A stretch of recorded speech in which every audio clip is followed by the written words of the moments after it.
മറ്റൊരു എന്താ പറയാ ഡബിൾ മീനിങ് ടോപ്പിക്കുകളൊന്നും രേണുമായിട്ട് അല്ലെങ്കിൽ മറ്റുള്ള ഒരാളായിട്ട് ഞാൻ ഡിസ്കസ് ചെയ്യുന്ന ആളുമല്ല. പിന്നെ അവരുമായിട്ടുള്ള സൗഹൃദം എന്ന് പറഞ്ഞു കഴിഞ്ഞാൽ നല്ലൊരു സൗഹൃദമായിരുന്നു. അതുകൊണ്ടാണ് ഞാൻ ഇപ്പോഴും രേണുവിനെ വളരെ മോശമായിട്ടൊന്നും ഞാൻ ആരെയും സംസാരിച്ചിട്ടില്ല ഇതുവരെ. മറ്റു പലരെയും അതും എന്റെ മാക്സിമം ഞാൻ കീപ്പ് ചെയ്യുന്നുണ്ട്. അതില് തങ്കച്ചനെ അന്ന് ഞാനത് മാറിയെന്ന് എന്റെ ഒരു വീഡിയോയിൽ ഞാൻ പറഞ്ഞു. അത് മാറി എന്നൊക്കെ പറഞ്ഞാല് അത്ര വലിയ തെറിയാണോ? രേണു ഈ എന്തോ ചാറ്റൊക്കെ പുറത്തുവിടുന്ന് പറഞ്ഞാൽ അത് കാരണം പേടിച്ചിട്ടാണ് ഇപ്പോ സോറി പറയുന്നതൊക്കെ നിങ്ങൾ വിചാരിക്കും. രേണു സുധിയുടെ റീസെന്റ് വീഡിയോയില്, അതായത് ബിഷപ്പ് കൊടുത്ത വക്കീൽ നോട്ടീസ് കൈപ്പറ്റാൻ വേണ്ടിട്ട് രേണു സുധി സ്റ്റേഷനിൽ പോയിട്ട് തിരിച്ചു വരുന്ന വഴിയിൽ ഫിറോസിനെ കുറിച്ചിട്ട് ചില കാര്യങ്ങൾ രേണു സുധി പറഞ്ഞിട്ടുണ്ട്. അത് നമ്മുടെ മനോരമ എടുത്തിട്ട് ഒരു പോസ്റ്റ് ആയിട്ട് ഇട്ടിട്ടുണ്ട്. നമുക്ക് ആദ്യം അതൊന്ന് വായിക്കാം. ഇക്കയും ഞാനും നല്ല സൗഹൃദത്തിലായിരുന്നു. മെസ്സേജ് അയച്ചിട്ടുണ്ട് രേണു സുധി. ഇക്ക മറന്നാലും ഞാൻ ആ മെസ്സേജ് ഒന്നും മറക്കില്ല. തന്നെ തെറിവിളിച്ച് ഫിറോസിന് രേണുവിന്റെ മറുപടി. ആരുടെ രേണു സുധി? ഏഷ്യാനെറ്റ് ന്യൂസ് ഒക്കെ എടുത്തിട്ട് ഇത്രയും പോസ്റ്റ് ഒക്കെ ഇടണമെങ്കിൽ മാത്രം ആരുടെ രേണു സുധി? അതെ, K3C ഫിറോസിക്ക. ഞാൻ നിങ്ങളെ ഫിറോസിക്ക എന്ന് മാത്രമേ വിളിച്ചിട്ടുള്ളൂ, അല്ലെങ്കിൽ ഫിറോസ് എന്ന് മാത്രമേ വിളിച്ചിട്ടുള്ളൂ. താങ്കളുടെ കഴിഞ്ഞ ദിവസം ഒരു വീഡിയോ കണ്ടല്ലോ, എന്റെ അപ്പനെ എന്നെ നാറി ചെറ്റയെന്നൊക്കെ വിളിക്കാൻ. നാണം ഉണ്ടോ തനിക്ക്? എനിക്ക് എപ്പോഴാണ് ഞാൻ നാറി ചെറ്റ ആയത്? ഓർമ്മയുണ്ടോന്നറിയില്ല. നമ്മൾ തമ്മിൽ ഈ പ്രശ്നം ഉണ്ടാകുന്നതിന് മുന്നേ നല്ല രീതിയിൽ സൗഹൃദത്തിൽ മെസ്സേജ് അയക്കാറുള്ളവരുണ്ട്. ഇക്ക പറഞ്ഞാല് രേണുസുതി ആ മെസ്സേജ് ഒന്നും മറക്കത്തില്ല. ഞാനും അയച്ചിട്ടുണ്ട് ഇക്കാക്ക്, ഇക്ക എനിക്ക് അയച്ചിട്ടുണ്ട്. നമ്മൾ തമ്മിൽ നല്ല സൗഹൃദത്തിലായിരുന്നു. ഇപ്പൊ തന്നെ എനിക്ക് എന്നെ നാറി ചെറ്റയാക്കി, എന്റെ തന്തയും ഞാനും നാറി ചെറ്റയായത്. നാണം ഉണ്ടോ തനിക്ക്? ഇനി മേലെ എന്നെ നാറി ചെറ്റെന്ന് വിളിച്ചുകൊണ്ട് വന്നേക്കരുത്. ഞാൻ തന്നെ വിളിക്കാത്തത്, ഞാൻ ഇക്കാന്ന് മാത്രമേ ഇന്നും വിളിക്കുന്നുള്ളൂ. വിളിക്കാത്തത് എന്റെ സംസ്കാരം. മനസ്സിലായോ? രേണു ഇങ്ങനെ ഒരു വീഡിയോ ഇട്ടപ്പോ ഇത് രണ്ട് രീതിയിൽ ആൾക്കാർ എടുത്തിട്ടുണ്ട്. ഒന്ന് നല്ല രീതിയിൽ എടുത്തിട്ടുണ്ട്, രണ്ട് ചീത്ത രീതിയിലും എടുത്തിട്ടുണ്ട്. അതായത് രേണുമായിട്ട് ഇങ്ങേർക്ക് എന്തോ കാരണം ആ രീതിയിലായിരുന്നു രേണു സുധിക്ക് സപ്പോർട്ടുമായിട്ട് ഫിറോസ് മാമൻ ഇടയിൽ വന്നോണ്ടിരുന്നത്. അതായത് ആ ബിഷപ്പ് ആ സ്ഥലം തിരിച്ചു മേടിക്കുന്നു എന്ന് പറഞ്ഞപ്പോ അയ്യോ കൊടുത്ത സാധനം തിരിച്ചു മേടിക്കുന്നതിനോട് ഞാൻ യോജിക്കുന്നില്ല എന്നും പറഞ്ഞിട്ട് അമ്മാവൻ ഒരു പോസ്റ്ററുമായിട്ട് വന്നിട്ടുണ്ടായിരുന്നു. അപ്പോഴേ ആൾക്കാർ പറയുന്നതാണ് ഇവര് തമ്മിൽ എന്തോ. അതിപ്പം ഈ ഒരു രേണുസുധിയുടെ ഈ ഒരു വീഡിയോ കാരണം ആൾക്കാർ ഉറപ്പിക്കുന്ന രീതിയിലെത്തി. സോ ഇതിന് മറുപടി ആയിട്ട് ഫിറോസ് വിവിക്കൊരു വോയിസ് അയച്ചിട്ടുണ്ടായിരുന്നു. നമുക്ക് അതൊന്ന് കേൾക്കാം.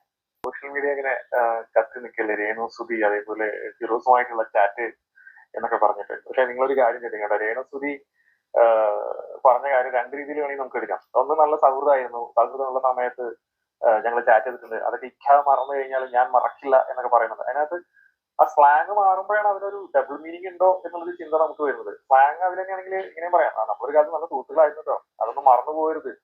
നമ്മൾ ഒരുപാട് ചാറ്റ് ചെയ്തിട്ടുള്ളതാണ്. ഈ ചാറ്റ് എന്ന് പറഞ്ഞാൽ കാരണത്തില് ഞാൻ ഇവരെ ഫോൺ ചെയ്തിട്ടില്ല എന്നാണ് എനിക്ക് തോന്നുന്നത്. ഞാൻ അധികമല്ല, ഞാൻ ലൈഫില് ഒന്നോ രണ്ടോ തവണയാണ് ഇവരുമായിട്ട് ടെലിഫോൺ വഴി സംസാരിച്ചുള്ളത്.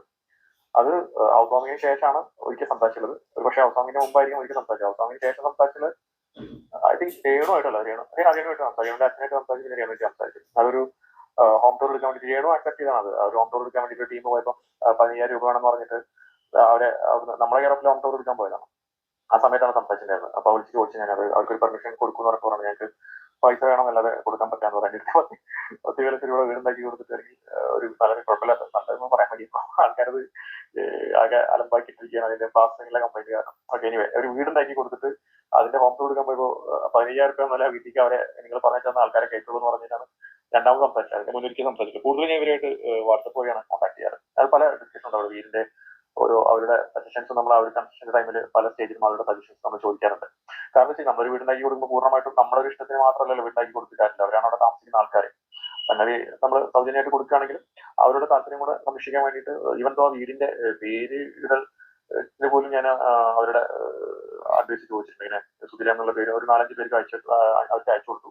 എന്നിട്ട് ഞാൻ അവരോട് പറഞ്ഞു, നമ്മുടെ ഫൈനലായിട്ട് ഇങ്ങനെ സുധിരയാണ് എല്ലാവരും സജസ്റ്റ് അത് വെച്ചോളാൻ പറഞ്ഞു. ഈ സുധിലയത്തിന്റെ പേര് രേണുസുധി മാറ്റി വിവാദലയം എന്നാക്കിയിട്ടുണ്ട്. അതറിഞ്ഞായിരുന്നോ? രേണുസുധിയുടെ പോസ്റ്ററുള്ള പേരാണ് വിവാദലയം. ഈ സുധിലയം വിവാദലയം ആയിട്ടുണ്ടെങ്കിൽ അതിന് കാരണം ആരാണെന്നുള്ളത് രേണുസുധി ഒന്ന് ഓർത്തു വെക്കണം. ഈ വിവാദലയം എന്നുള്ള പേര് മാറ്റാനുള്ള കാരണം രേണുസുധിയാണ്. രേണുസുധി ചെയ്ത പ്രവൃത്തി കാരണമാണ് ഈ ഒരു വീട് വിവാദത്തിലോട്ട് വന്നതും പേര് അങ്ങനെ വന്നതും. പിന്നെ അതിൽ നമ്മുടെ ഒരു എന്താണ് ഡിസൈൻ ബൈ കെറ്റിസ് എന്ന് പറഞ്ഞ വ്യക്തി അതിന് കുഴപ്പമുണ്ടാക്കില്ല, അത് വെച്ചോളൂ നിങ്ങളെ ഉണ്ടാക്കി തന്നെ തീർച്ചയായിട്ടും അത് പല ആൾക്കാരും അതിന്റെ പ്രതിത്വം ഏറ്റെടുക്കാൻ വരാൻ സാധ്യതയുണ്ട്. അന്ന് അങ്ങനെ ഒരു സ്റ്റേജ് ഉണ്ടായിരുന്നു. സിറാജ് വെഞ്ഞാറമൂട്, സുരേഷ് ഗോപി, അതുപോലെ 24 ചാനൽ, അങ്ങനെ കുറെ ആൾക്കാർ വീടുണ്ടാക്കി കൊടുക്കുന്നു എന്ന് പറഞ്ഞിട്ട് ഇങ്ങനെ ഒരു കിംവദന്തി ഉണ്ടായിരുന്നു. പക്ഷെ ആക്ച്വലി ഇപ്പോഴും പലരും പറയുന്ന ഒരു ഡയലോഗാണ് 24 ഉണ്ടാക്കി കൊടുക്കാൻ പറഞ്ഞ വീഡിയോ നിങ്ങൾ ചാടിക്കരുത്, നിങ്ങൾ ഉണ്ടാക്കി കൊടുത്തല്ലേ നിങ്ങൾക്ക് പണി കിട്ടണം എന്നൊക്കെ പറഞ്ഞു പറഞ്ഞു. ശരി, ഞാൻ ഇവരെ ചില ആൾക്കാരൊക്കെ ഞാൻ പറഞ്ഞു നിങ്ങളൊക്കെ പോട്ടെ കണക്കിലെ തവളയാണ്. കാരണം എന്ന് വെച്ച് കഴിഞ്ഞാൽ ഇപ്പോഴും പലർക്കും അറിയില്ല എങ്ങനെയാണ് ഈ വീട് 24ന്റെ വീടായത് അല്ലെങ്കിൽ ഫ്ലവേഴ്സിന്റെ വീടായത് എന്ന് പലർക്കും അറിയില്ല. ശ്രുതി മരിച്ചു കഴിഞ്ഞതിന് ശേഷം നമ്മൾ എല്ലാ വർഷം ഓരോ വീടുണ്ടാക്കി കൊടുക്കാറുണ്ട്. ഏതൊരു വീടുണ്ടാക്കി കൊടുത്തതിന് ആ പരിപാടി ഇപ്പൊ സ്റ്റോപ്പായി. അതോടുകൂടെ എല്ലാം നിന്ന്. പിന്നെ വേറെ ആൾക്കാർ പറയുന്നത് പബ്ലിക്കിന് ഇത് പൈസ തിരിച്ചെടുത്ത നാട്ടുകാരെ പൈസ, ഇത് നാട്ടുകാരെ പൈസ ഒന്നുമില്ല. ഞങ്ങൾ കുറച്ച് ആൾക്കാർ ഒരു ഗ്രൂപ്പായിട്ട് കുറച്ച് ആൾക്കാരുണ്ട്, അതിൽ നിന്ന് തിരിച്ചെടുത്ത് ഞങ്ങൾ എടുക്കുന്ന പൈസയാണ് ഇതിനകത്ത്. പിന്നെ ഇതിന്റെ അക്കൗണ്ട് എന്ന് പറയാൻ 3 ആൾക്കാർ, ഈവൻ ഞാൻ പോലും അക്കൗണ്ട് ഹോൾഡർ അല്ല, 3 ആൾക്കാരാണ് ഇതിന്റെ അക്കൗണ്ട് ഹോൾഡേഴ്സ്. ഐ മീൻ 3 ആൾക്കാർ കൂടെ അക്കൗണ്ട് എടുത്തില്ലേ, ജോയിന്റ് അക്കൗണ്ട്, അങ്ങനെ എടുത്തുള്ള അക്കൗണ്ടാണ് ഇതുള്ളത്. ഇതിലേക്ക് പൈസ ഈ പറയുന്ന ഞാൻ പോലും പൈസ അയക്കാന്ന് പറഞ്ഞാൽ ഈ അക്കൗണ്ടിലേക്കാണ് പൈസ അയക്കുക. ഈ അക്കൗണ്ടിൽ നിന്നാണ് ഈ പൈസ ഞങ്ങൾ മെറ്റീരിയൽസിനും ലേബേഴ്സിനും കൊടുക്കുക. മനസ്സിലാവുന്നുണ്ടോ? അപ്പോ നിങ്ങൾ ഈ പറയുന്ന പോലെ അങ്ങനെ മുക്കി ഇങ്ങനെ മുക്കി അത് ഇതെന്ന് പറഞ്ഞ തേങ്ങ വാങ്ങാൻ പറഞ്ഞാൽ അതിനൊക്കെ ചുമ്മാ വെറുതെ ആരോപണം മാത്രമാണ്. പിന്നെ എന്റെ ഒരു ഫിനാൻഷ്യൽ സെറ്റപ്പ് ഞാൻ അഹങ്കാരം കൊണ്ട് പറയില്ല. എനിക്ക് നാട്ടുകാരെ പൈസയും അല്ലെങ്കിൽ മറ്റുള്ള ആൾക്കാരെ പൈസ എടുത്ത് എനിക്ക് ജീവിക്കേണ്ട ആവശ്യമില്ല. ഈ ബാങ്കിൽ നിന്ന് കിട്ടുന്ന പലിശ പോലും വാങ്ങിക്കാത്ത വ്യക്തിയാണ് ഞാൻ. എനിക്ക് ഫേസ്ബുക്കിൽ നിന്ന് കഴിഞ്ഞ വർഷം വരെ എനിക്ക് പൈസ കിട്ടിയിട്ടാണ് ഒരു 40,000 50,000 വരെ എനിക്ക് ചില മാസങ്ങൾ കിട്ടിയിട്ടുണ്ട്. ചില മാസം 60,000 കിട്ടിയിട്ടുണ്ട് എനിക്ക് ഫേസ്ബുക്കിൽ. ഈ പൈസക്ക് ഞാൻ എന്താ ചെയ്യുന്നത് വെച്ചാൽ എന്റെ ഫേസ്ബുക്കിൽ പോസ്റ്റ് ഇട്ട് പഴയ പോസ്റ്റുകൾ നോക്കിയാൽ ആർക്കെങ്കിലും ഇങ്ങനെ കുറച്ച് ഈ മാസം കുറച്ച് പൈസ കിട്ടിയിട്ട് ആർക്കെങ്കിലും എന്തെങ്കിലും ആവശ്യമുണ്ടോ, മരുന്ന് വാങ്ങിക്കാൻ മറ്റുള്ള ആവശ്യമുണ്ടോ ഞാൻ ആൾക്കാർ കോൺടാക്ട് ചെയ്യും. ഞാൻ അവർക്ക് അയച്ചു കൊടുക്കും. അങ്ങനെ ചെയ്തിരുന്ന ആളാണ് ഞാൻ. അപ്പോൾ എനിക്ക് നാട്ടിൽ നിന്ന് 500 രൂപ അല്ലെങ്കിൽ 1000 രൂപ അല്ലെങ്കിൽ 2000 രൂപ തിരിച്ചിട്ട് എന്താ പറയാ കൈയിട്ട് വരുന്ന പോലെ വാങ്ങിയിട്ട് ജീവിക്കേണ്ട സെറ്റപ്പ് എനിക്കില്ല, നിലവിൽ എനിക്കില്ല. ഓക്കെ, ഇനി ഭാവിയിൽ അങ്ങനെ ഒരു അവസരം വന്നു കഴിഞ്ഞാൽ അതോടുകൂടെ സൂസൈഡ് ചെയ്യും. അല്ല നാട്ടിനെ പറ്റി ജീവിക്കാനുള്ള താല്പര്യം അല്ലെങ്കിൽ അങ്ങനെ ഒരു ഇന്റൻഷൻ ഒന്നും എനിക്കില്ല. അപ്പൊ അതും കൂടെ ഇതിലൂടെ ക്ലിയർ ചെയ്യണം. അപ്പൊ പറഞ്ഞതെന്ന് വെച്ച് കഴിഞ്ഞാൽ നമ്മൾ ഈ ഓരോ ടൈമിന് ഇവരുമായിട്ട് ഓരോ കാര്യങ്ങൾ ഡിസ്കസ് ചെയ്യാറുണ്ട്. ആ സമയത്ത് പല ടോപ്പിക്കുകളും വരാറുണ്ട്. അതുപോലെ ബിഷപ്പിന്റെ ടോപ്പിക്കുകൾ വന്നിട്ടുണ്ട്, അതുപോലെ ഫ്ലവേഴ്സിന്റെ ടോപ്പിക്കുകൾ വന്നിട്ടുണ്ട്. ഇങ്ങനെ പല ഡിസ്കഷൻ നടന്നില്ല. നിങ്ങൾ ഉദ്ദേശിക്കുന്ന പോലെ മറ്റൊരു എന്താണ് പറയാ ഡബിൾ മീനിങ് ടോപ്പിക്കുകളൊന്നും രേണുമായിട്ട് അല്ലെങ്കിൽ മറ്റുള്ള ഒരാളായിട്ട് ഞാൻ ഡിസ്കസ് ചെയ്യുന്ന ആളുമല്ല. പിന്നെ അവരുമായിട്ടുള്ള സൗഹൃദം എന്ന് പറഞ്ഞു കഴിഞ്ഞാൽ നല്ല സൗഹൃദമായിരുന്നു. അതുകൊണ്ടാണ് ഞാൻ ഇപ്പോഴും രേണുവിനെ വളരെ മോശമായിട്ടൊന്നും ഞാൻ ആരെയും സംസാരിച്ചിട്ടില്ല ഇതുവരെ. മറ്റു പലരെയും അതും എന്റെ മാക്സിമം ഞാൻ കീപ്പ് ചെയ്യുന്നുണ്ട്. അതില് തങ്കച്ചനെ അന്ന് ഞാനത് അറിയുന്നു എന്റെ ഒരു വീഡിയോയിൽ ഞാൻ പറഞ്ഞു. അത് രേണുവിന്റെ ആ ഒരു ടോൺ കാണണം. ബന്ധം ഉണ്ട്, ചാറ്റ് ഞാൻ മറക്കില്ല എന്നൊക്കെ പറഞ്ഞ രീതിയിൽ സംസാരിക്കുമ്പോ ഇയാളുടെ കുടുംബം എങ്ങാണ്ട് നശിച്ചു പോയായിരുന്നെങ്കിലോ, ഭാര്യ എങ്ങാണ്ട് ഇറങ്ങി പോയായിരുന്നെങ്കിലോ, ഇവരെന്തോ ചെയ്യും? എനിക്കോ കുടുംബമില്ല, നാട്ടുകാർക്കും കുടുംബം വേണ്ട എന്നുള്ള മൈൻഡ് സെറ്റ് ആണ് രേണു സുധിക്ക്. നിങ്ങള് ഫിറോസിന്റെ അടുത്ത് പറഞ്ഞാൽ നിങ്ങൾ ഏതെങ്കിലും ഒരു സ്റ്റാൻഡിൽ നിൽക്കുക. നിങ്ങൾ ഇപ്പുറത്തെ ഒരു ചാട്ടം, കുറച്ച് കഴിയുമ്പോൾ അപ്പുറത്തോട്ട് ഒരു ചാട്ടം, അത് നല്ല പരിപാടിയല്ല. ഏതെങ്കിലും ഒരു സ്റ്റാൻഡിൽ നിൽക്കണം, അല്ലാതെ ഡബിൾ സ്റ്റാൻഡ് കളിക്കരുത് ഇടയിൽ കൂടെ. കൊടുത്തത്. അപ്പോൾ ഞാൻ അച്ഛനോട് ചോദിച്ചത്, അച്ഛൻ രേണു സുധി അച്ഛനെതിരായിട്ട് എന്തെങ്കിലും പറഞ്ഞ തെളിവുകളോ വീഡിയോയോ എന്തെങ്കിലും ഉണ്ടോ എന്ന് ചോദിച്ചു. എങ്ങനെ എന്റെ ഒരു ലൈവിൽ വന്ന് ഒരു 3 മാസത്തിന് മുന്നേ വിഷപ്പാമ്പ് എന്ന് വിളിച്ചതല്ലാതെ വേറെ എന്തെങ്കിലും ഉണ്ടോ എന്ന് വെച്ചപ്പോൾ ഒന്നുമില്ല എന്ന് അച്ഛൻ തന്നെയാണ് പറയുന്നത്. ഈ രേണു എന്ന് പറയുന്ന വ്യക്തി അവളുടെ ചുറ്റിനും എന്ന് പറയുന്നത് വെട്ടം കാണുന്നതിന് ചുറ്റും ഇയ്യാൻ പറ്റകൾ ഇങ്ങനെ വട്ടം കറങ്ങുന്ന കണക്ക് ഇവിടെ പോകുന്ന എവിടെ ഉണ്ട്? അവിടെ ഒരു 10-50 ചാനലുകാരുണ്ട്. അവരുടെ കുത്തിക്കുത്തിയുള്ള ചോദ്യങ്ങൾക്ക് ഇപ്പോൾ ഓരോ മറുപടി പറയുന്നത് അവളെ വായിന്ന് വീഴുന്ന പൊട്ടത്തരെ വാങ്ങി ബ്ലോഗർമാർ എടുത്ത് തലയ്ക്ക് അച്ഛൻ അങ്ങനെ പറഞ്ഞു, അച്ഛൻ ഇങ്ങനെ പറഞ്ഞു, മറ്റേന്ന് പറഞ്ഞു, ഇപ്പൊ മാത്രം വളർത്തിയത്. അപ്പൊ ഞങ്ങൾ ഇങ്ങനെ ചോദിച്ചപ്പോ ആ ഒരു കേസ് കൊടുക്കാനും അച്ഛന് എന്റെ അച്ഛൻ കേസ് കൊടുത്തെന്ന് ചോദിച്ചു. അപ്പൊ അച്ഛൻ വളരെ വ്യക്തമായിട്ട് പറഞ്ഞൊരു കാര്യം എന്താണെന്ന് വെച്ചാൽ, ഈ അച്ഛന്റെ വീട്ടിൽ ജോലിക്ക് നിൽക്കുന്ന ഒരു പയ്യനുണ്ട്. ആ പയ്യന്റെ ഫോണിലേക്ക് രേണുവിന്റെ ചേച്ചി കോൾ ചെയ്തെന്ന് പറഞ്ഞാൽ ഈ സോഷ്യൽ മീഡിയ ഇങ്ങനെ കത്തിക്കൊണ്ടിരിക്കുകയല്ലേ, അച്ഛനെ ഞങ്ങളത് പറയുന്നു, അച്ഛൻ ഇറങ്ങിപ്പോ പറഞ്ഞിട്ട് പോകുന്നില്ല എന്നൊക്കെ പറഞ്ഞ് സോഷ്യൽ മീഡിയ ബ്ലോഗർമാർക്ക് അച്ഛനെ പിച്ച് ചെയ്തുകൊണ്ടിരിക്കുകയാണ്. എന്തൊക്കെ വൃത്തികെട്ട കമ്പനിയിൽ ഇട്ടിട്ടാണ് ചെയ്യുന്നത്. അപ്പൊ അത് അങ്ങനെ വന്നപ്പോ രേണുവിന്റെ ചേച്ചി ബിഷപ്പിനെ വിളിച്ചിട്ട് ചോദിച്ചു, ഞങ്ങൾ ഇവിടെ താമസിക്കുന്നത് കൊണ്ടോ ഞങ്ങൾ ഇവിടെ നിൽക്കുന്നത് കൊണ്ടോ അതിന് എന്തെങ്കിലും ബുദ്ധിമുട്ടുണ്ടോ? അയ്യോ എന്റെ മക്കളെ ഞങ്ങൾക്ക് എനിക്ക് അങ്ങനെ ഒരു ബുദ്ധിമുട്ടില്ല, അങ്ങനെ ഒരു വൈഷമ്യം ഒന്നുമില്ല. അങ്ങനെ എന്തെങ്കിലും ഉണ്ടെങ്കിൽ ഞാൻ നിങ്ങളോട് നേരിട്ടല്ലേ പറയുന്നത്. തൊട്ടപ്പുറത്ത് കിടന്ന് നിങ്ങളുടെ അടുത്ത് പറയുന്നത് പോലെ ഞാൻ വേറെ ആൾക്കാരുടെ എന്തിനാ പറയുന്നത്? എനിക്ക് അങ്ങനെ എന്തെങ്കിലും പറയാനുണ്ടെങ്കിൽ ഞാൻ നിങ്ങളുടെ നേരിട്ടൊന്നും പറയത്തില്ലേ എന്ന് അച്ഛൻ പറഞ്ഞു. എന്നിട്ട് അച്ഛൻ ആ വോയിസ് അച്ഛൻ തന്നെ വീഡിയോ ചാനലിൽ പറഞ്ഞിട്ടുണ്ട്. ആ ഒരു വോയിസ് ആയിട്ട് അച്ഛൻ ഇട്ടിട്ടുണ്ട്. ഞാൻ ഇങ്ങനെയാണ് പറഞ്ഞത്, സത്യസന്ധമാണ്, അങ്ങനെ തന്നെയാണ് അച്ഛൻ അതിൽ പറഞ്ഞിരിക്കുന്നത്.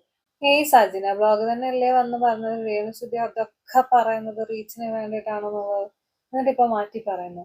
പിന്നെ അച്ഛന്റെ കാര്യം എന്തെങ്കിലും പറയുമ്പോ രേണു സുധിക്ക് മിണ്ടാതിരുന്നാ പോരെ? രേണു സുധിക്ക് അത് മിണ്ടാതിരിക്കാൻ പറ്റത്തില്ല. നിങ്ങൾ തന്നെ പറയുന്നു അവള് വിവാദം ഉണ്ടാക്കാൻ വേണ്ടിയിട്ട് മാത്രം സംസാരിക്കുന്നതാണ്.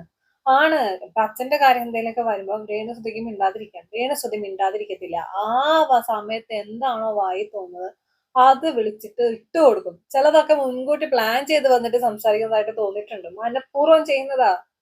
ബിഷപ്പിനെ ഇതിലോട്ട് വലിച്ചിട്ടതാണ് രേണു സുധി. എവിടെ വരുന്ന ഒരു മനുഷ്യനെ ഇതിലോട്ട് വലിച്ചിട്ട് ഇത്രയും പ്രശ്നങ്ങൾ ഉണ്ടാക്കിയത് ആരാ? രേണു സുധി. പറഞ്ഞിട്ടില്ല. ഈ ബ്ലോഗർമാർക്കെതിരെ അച്ഛൻ പറഞ്ഞത് അന്ന് ഞങ്ങളുടെ ഫേസ് ടു ഫേസ് പറഞ്ഞത് അത് തന്നെയാണ്. കുറെ ചാനലുകാരാണ് അച്ഛൻ ഇത്ര മാത്രം മോശക്കാരാക്കുന്നത് എന്ന് തന്നെയാണ് പറഞ്ഞത്. എന്ന് തന്നെയാണ് പറഞ്ഞത്. വളരെ വ്യക്തമായിട്ട് ഞങ്ങൾക്ക് ഇപ്പോഴും പറയാൻ പറ്റും. അച്ഛനല്ല സംസാരിക്കുന്നത്, അച്ഛൻ സംസാരിക്കണമെന്ന് ആലോചിക്കാത്ത കാര്യങ്ങൾ സംസാരിക്കുന്ന ചില മീഡിയക്കാരാണെന്നാണ് പറയുന്നത്. അപ്പൊ രേണുവിനെ കുറിച്ച് മോശം പറയാം, രേണുവിനെ കുറിച്ച് പറയാമെങ്കിൽ ഞങ്ങൾ വീഡിയോ ഇടാം, അച്ഛൻ അത് കത്തിക്കയറും, അച്ഛൻ റീച്ച് ചെയ്ത് നല്ലതാണെന്നൊക്കെ അച്ഛനോട് ചില ചാനലുകാര് വിളിച്ചു പറഞ്ഞിട്ടുണ്ട് എന്നാണ് പറഞ്ഞത്. അത് ആ ഒരു സംസാരമാണ് ഇവർ തമ്മിലുള്ള റെക്കോർഡ്, ആ കോൾ റെക്കോർഡിൽ അടങ്ങിയിരിക്കുന്നത്. അത് അച്ഛൻ വിധിക്കിട്ട് കൊടുത്ത വോയിസ് കറക്റ്റ് ആണ്.